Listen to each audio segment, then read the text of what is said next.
dan juga. Oke, alhamdulillah untuk hari ini habis semua ya. Ya. Minggu kemarin ada apa yang masih ingat kita mempelajari apa saja? Terus?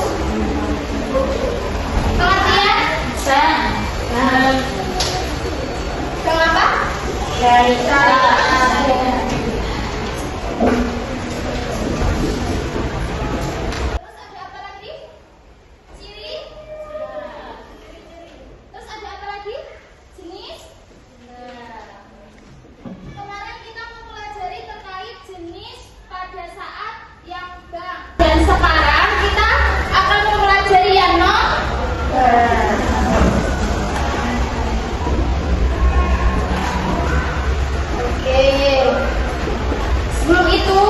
Ibu ingin bertanya kepada kalian semua, kenapa sih pada saat ini masih banyak sekali masyarakat yang menggunakan bank konvensional dibandingkan bank syariah? Ada yang tahu? Mungkin bisa? Ya, apa? Gak bisa? Banyak keuntungan. Banyak keuntungan. Lain sih? Kenapa? Oke, mungkin betul apa yang dijawab dari Mas Bintang dan Mbak Adesa. Salah satunya, masyarakat itu belum tahu keuntungan apa saja yang didapatkan ketika mereka itu menggunakan lembaga keuangan syariah. Oke, langsung saja ya, kita ke pembahasan lembaga keuangan non-bank. Yang pertama ada apa?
yang dibayar berasal dari bagi hasil atau prinsip syariah, sedangkan konvensional itu dari bunga.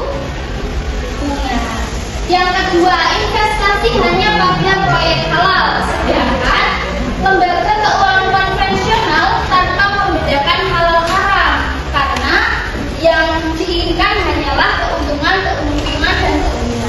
Yang ketiga, denda disalurkan ke ZIS. ZIS itu apa? Zakat,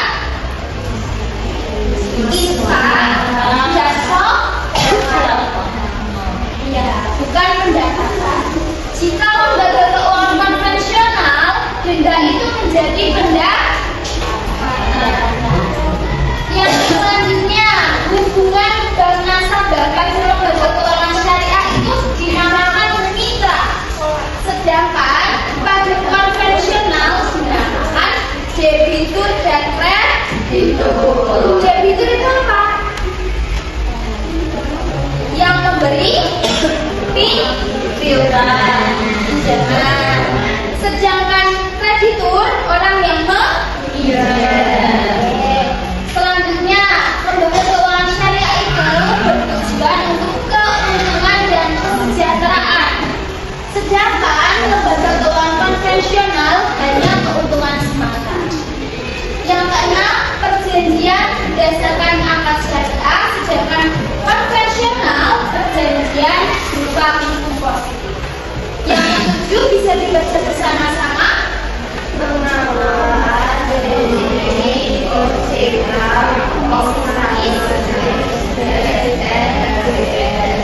Sedangkan lembaga keuangan konvensional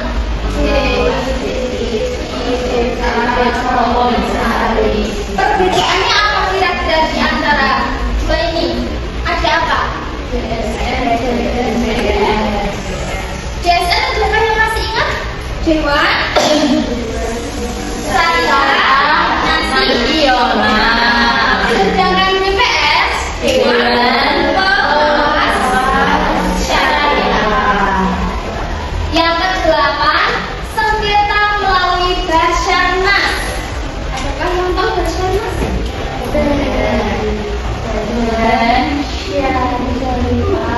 Nasional. Biasanya itu dinamakan pengadilan agama. Sedangkan jika lembaga keuangan konvensional itu melalui pengadilan negeri. Bisa dilihat ya perbedaannya. Oke, ini yang sudah Ibu jelasin kemarin. Masih ingat ya tentang BUS? Badan Umum Syariah. Contohnya apa di sini?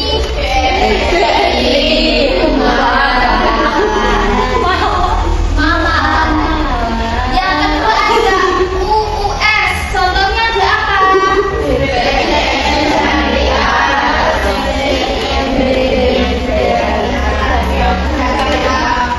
Pokoknya kalau yang keuangan syariah ada syariahnya ya di sana.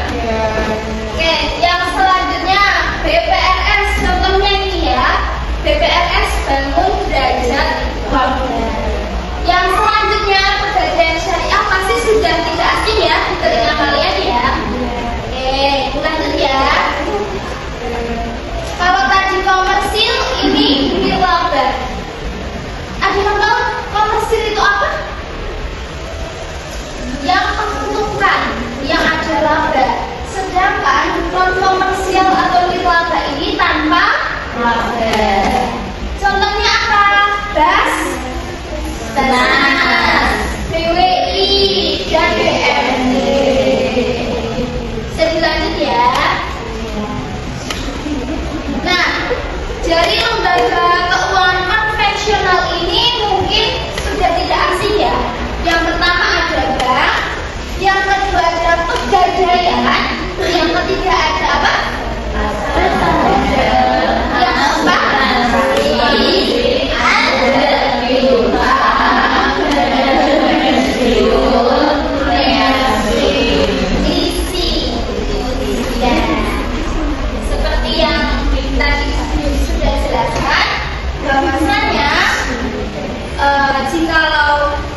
lembaga keuangan syariah pasti sudah ada keterangan belakangnya apa?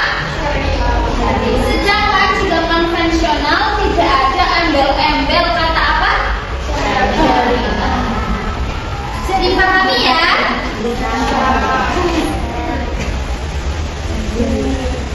Nah, selanjutnya barangkali di sini ada yang mau menjadi teller atau CS? Ada? Oh, nggak ada yang mau? Nggak ada? Oh, nggak mungkin. Nah, di sini ada standar layanan lembaga perbankan syariah. Mulai dari penampilan petugas harus apa? Rapi, sopan, profesional. Jika teller pria itu harus berapa? Berdandan. Jika teller wanita harus seragam rapi. Yang kedua terkait kebersihan ruang kerja harus apa? Bersih, rapi, nyaman. Tujuannya untuk meningkatkan kepercayaan dan kepuasan nasabah. Yang ketiga ada product knowledge. Apa sih itu product knowledge? Harus bagaimana? Menguasai produk dan layanan. Harus menguasai produk karena tidak mungkin kalau misal kalian jadi seorang teller atau CS ditanya tentang tabungan, deposito ataupun yang lainnya, kalian tidak paham kan? Tidak lucu gitu ya. Terus yang selanjutnya komunikasi dengan nasabah harus apa? Sopan, empati, benar. Dan yang terakhir penanganan keluhan.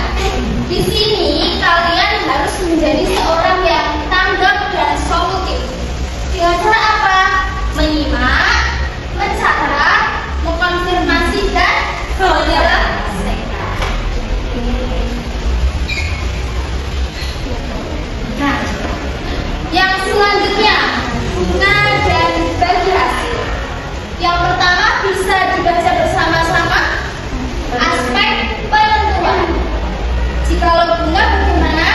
Ditentukan saat akan dan selalu untung. Jika bagi hasil ditentukan saat akan dan kemungkinan untung atau rugi. Jadi kalau bunga hanya memikirkan tentang keuntungan, dan keuntungan. Berbanding terbalik dengan bagi hasil, dia itu tidak melulu tentang keuntungan, tapi melihat bagaimana untung atau ruginya.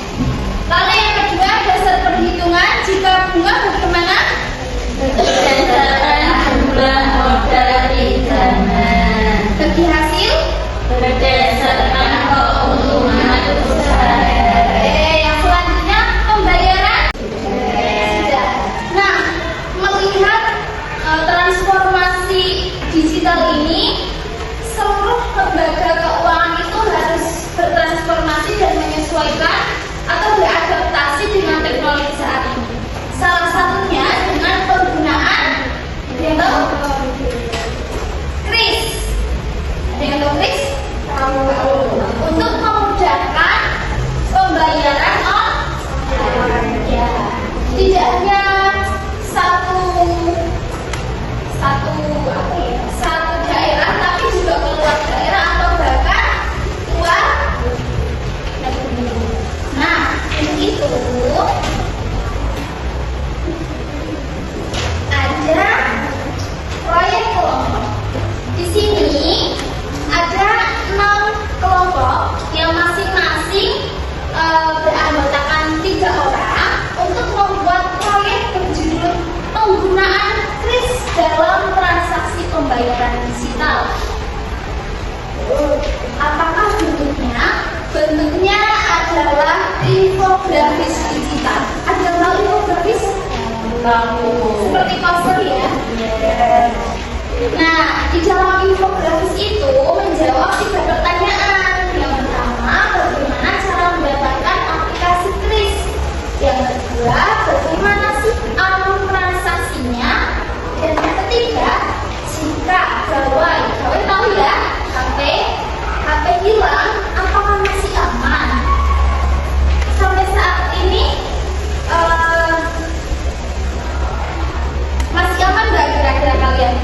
kalian, jika daur ulang itu kris bisa digunakan orang lain atau tidak?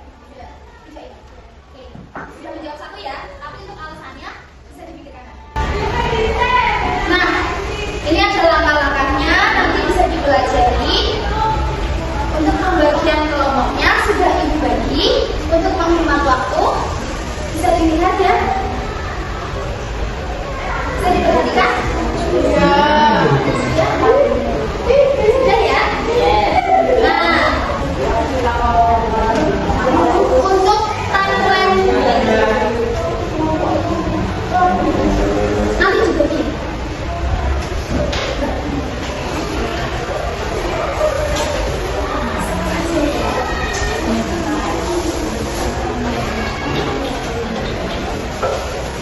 Ini buat timeline-nya. Kamis hari ini kan penjelasan terkait proyek ya. Kalau nanti masih ada pertanyaan boleh ditanyakan sejelas-jelasnya. Yang kedua, Jumat sampai Senin pelaksanaan proyek pembuatan infografis. Kalau ibu sarankan menggunakan Canva karena kan sudah ada template-nya kan, tinggal mengubah-ubah. Nah, masing-masing 3 orang. Selanjutnya pengumpulan mulai dari Jumat hingga Selasa tanggal 17 hingga 21 Oktober berupa enaknya PNG atau PDF ya? PDF. Oke, boleh PDF. Pengumpulan boleh melalui Pak Slamet ataupun ke saya langsung. Bagaimana kalau Pak Slamet ke siapa?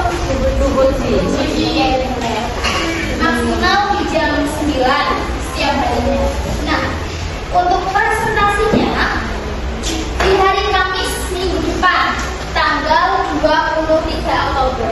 Nah, karena proyek ini berkolaborasi dengan bahasa Inggris, jadi untuk ibu sendiri mintanya tetap bahasa Indonesia supaya kalian itu paham. Tapi untuk bahasa Inggris sendiri nanti biar Mina yang menjelaskan ya.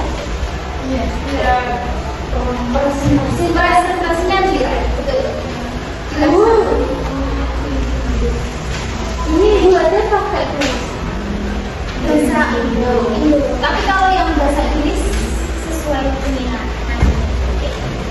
Nah, ini pembagian temanya mau di-spin atau gimana? Ini sudah ada 6. Biar aja mau di-spin? Iya. Oke.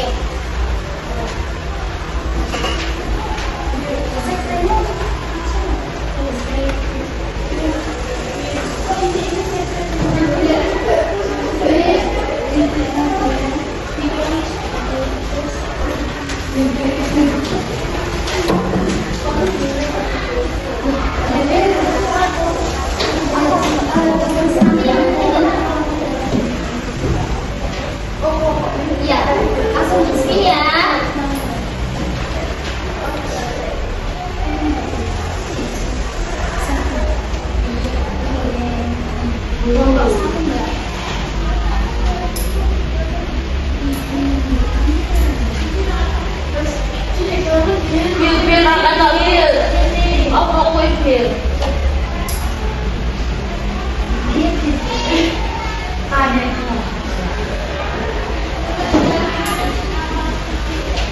Oke, lanjut ya.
Nanti disesuaikan bagi kalian apa, atau mungkin evaluasi kalian di Shopee atau apa, bisa dituliskan yang paling besar ya. Lalu untuk pengertian tulis ini sebenarnya tidak wajib karena tidak ada di pertanyaan. Tapi kalau kalian mau menambahkan, itu akan menambahkan nilai plus. Lalu selanjutnya, bagaimana cara mendapatkan quiz pada contohnya ini Bimo? Kalian bisa googling, tinggal screenshot terus ditaruh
Mungkin sampai sini ada yang ingin ditanyakan terlebih dahulu atau sudah cukup? Sudah? Kalau sudah cukup, semoga pembelajaran hari ini bisa bermanfaat untuk kalian semua.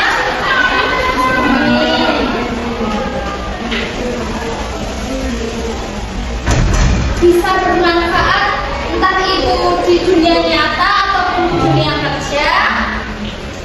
Kalau misal masih ada kekurangan, ya memang